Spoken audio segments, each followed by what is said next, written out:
Muy buenas tardes, queridos estudiantes.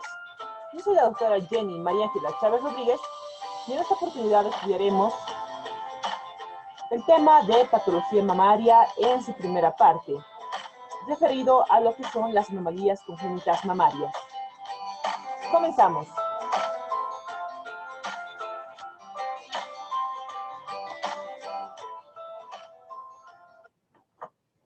Bueno, debemos saber que las anomalías congénitas mamarias y respecto a este estudio, tenemos que primero hacer un repaso de lo que sería la anatomía de esta glándula, sabiendo que la ubicación de esta glándula mamaria es en el tórax, entre la tercera y séptima costilla. Veremos que se encuentra delante del músculo y aponeurosis pectoral y se encuentra en dirección transversal desde el esternón hasta la línea axilar anterior.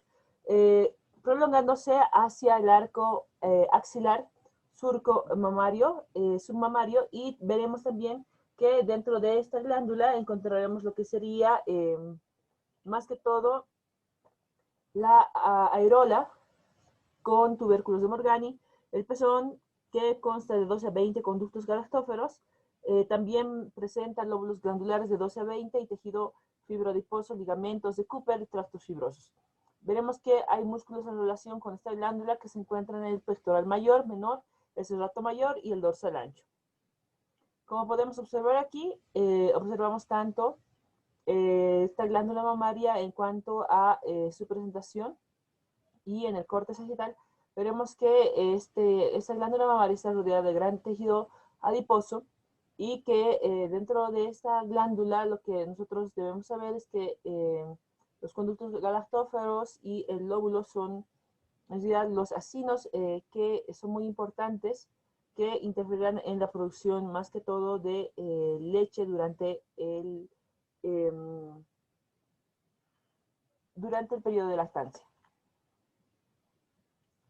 Bueno, en cuanto a la embriología, veremos que esta glándula mamaria deriva del ectodermo, que más que todo constituirá lo que será el parénquima componente glandular. El mesodermo también, que formará, desde donde se formará el estromas y el sostén conjuntivo vascular de la glándula mamaria. Veremos que también la banda epitelial ventral del ectodermo bilateral se desarrollará durante la quinta y sexta semana. En la línea láctea aparecerá el surco mamario o línea mamaria, y también aparecerán las líneas de Williams o de Merkel, y luego estos aparecerán como puntos o botones que serán parte del vestigio epitelial. En cuanto a la clasificación de las anomalías congénitas mamarias, veremos que estas se pueden clasificar por congénitas, adquiridas, permanentes o transitorias fisiológicas. Entre las anomalías congénitas, veremos que estas se dan por perturbación en la formación embrionaria, con un defecto genético y también mostrando un desarrollo imperfecto de esta glándula. Veremos que por defecto, en menos cantidad, podremos observar las alteraciones como amastia, atelia, sinmastia y pezón plano invertido. Y por exceso, en más cantidad, veremos un cuadro de polimastia, politelia, tejido aberrante y protrusión de la areola. En cuanto a anomalías congénitas por defecto, debemos mencionar a la amastia, que tiene ausencia completa de una o ambas mamas, el síndrome de Poland, cuyo síndrome se asocia a la ausencia de mamas, del músculo pectoral y también una deformidad de la pared costal. En el 90% de los casos habrá una asociación a simbraquidactilia. Y la amastia iatrogénica, que aparecerá por cirugía o radioterapia. Entonces aquí podemos observar lo que sería la amastia unilateral, que consiste más que todo en la ausencia de una glándula mamaria. La amastia bilateral, como podemos observar en la imagen, se puede observar la ausencia de ambas glándulas mamarias. En cuanto a anomalías por defecto, veremos la atelia, que es la más rara de estas presentaciones y se considera como la aplasia de la areola o pezón, y fue descubierta por Barchelor en 1888. Veremos que la sinmastia se puede definir como las mamas fusionadas por un tabique membranoso central persistente y el pezón plano invertido.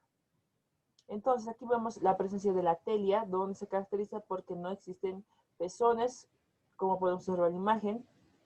También en anomalías congénitas por exceso veremos la polimastia, que se desarrolla en el 1 al 2% de los casos y en el oriente hasta un 5.2% de estos casos pertenece a esta región. Veremos que el pezón, areola y parénquima glandular se encuentran presentes en estas glándulas supernumerarias. Veremos que hay un factor de herencia asociado, más del 50% es bilateral, y hay una asociación a la alteración de los cromosomas 3 y 8. La asociación del síndrome de Turner y Fletcher se considera como un grado de polimastia fuera de la línea mamaria y a veces es muy rara. Entonces aquí vemos un cuadro de polimastia bilateral donde existen mamas supernumerarias y esto lo vemos a nivel axilar y a nivel submamario. Veremos también las anomalias congénitas por exceso, donde la politelia se considera que hay pezones supernumerarios y es la más frecuente.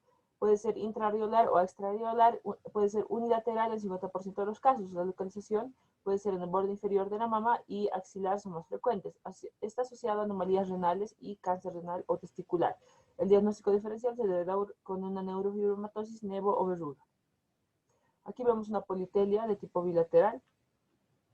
Vemos también las anomalías congénitas por exceso, donde hay tejido mamario aberrante, accesorio, supernumerario, ectópico y solo hay parénquima glandular.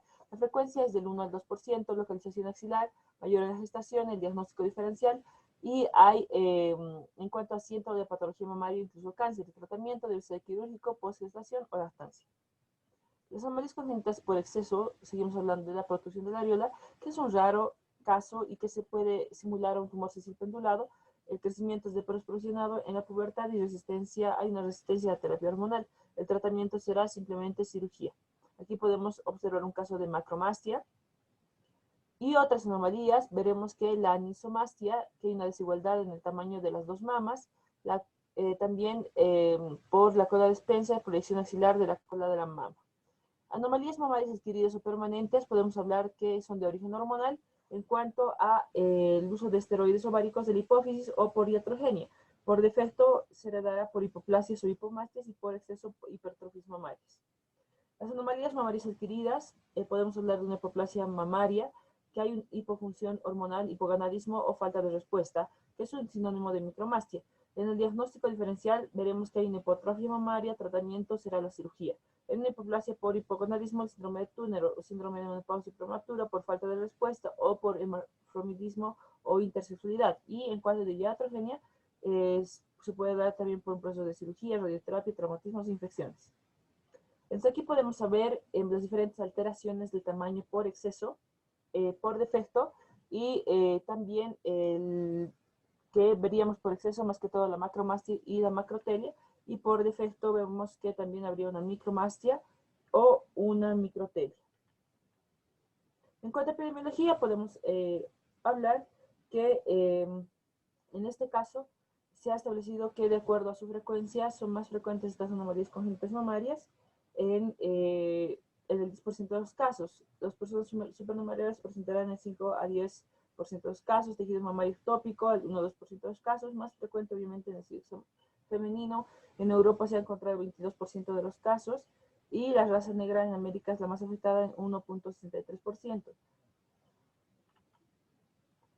Y bueno, les agradezco mucho, queridos estudiantes, por su gentil atención.